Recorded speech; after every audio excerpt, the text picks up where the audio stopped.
ముందు వీడియోలో అయినవోలు మల్లన్నకి బోనం ఎత్తుకున్నా అనే షార్ట్ అయితే పోస్ట్ చేసినా కదా! ఇంకా ఎవరైనా చూడకపోతే ఖచ్చితంగా చెక్‌ఔట్ అయితే చేయండి. ఈ వీడియోలో మనకు బోనం ప్రిపరేషన్ వ్లాగ్ అయితే వస్తది. So, welcome back to our channel stories by జేఎస్10.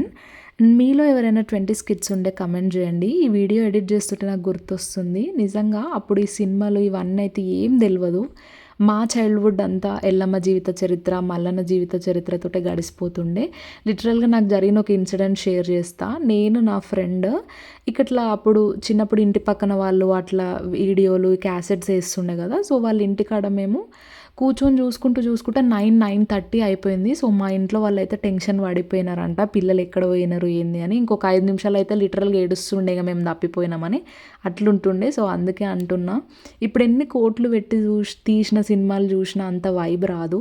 So, 20 kids నిజంగా చాలా లక్కీ. ఈ జనరేషన్ పిల్లలకి అంత అదృష్టం లేదనే అని చెప్పాలి. సో, మీలో కూడా ఈ ఇట్లా జీవిత చరిత్రలంటే ఇంట్రెస్ట్ ఉన్న వాళ్ళు ఖచ్చితంగా కమెంట్ అయితే చేయండి. ఇంకా మన వీడియోలోకొచ్చేస్తే అయితే ఇంకా బోనం అయితే కంప్లీట్ అయిపోయింది చేయడము. ఇంగా పట్నాలెయడానికి వాళ్ళొచ్చినుండే. సో, బోనం వెలిగించాలి దీపం అంటే వెలిగిస్తున్నాము. ఇంకా అమ్మవారి కోసం అక్కడ పట్నం దగ్గర గౌరమ్మని చేయాలంటే చేస్తున్నా. So, stay tune for పట్నాలు.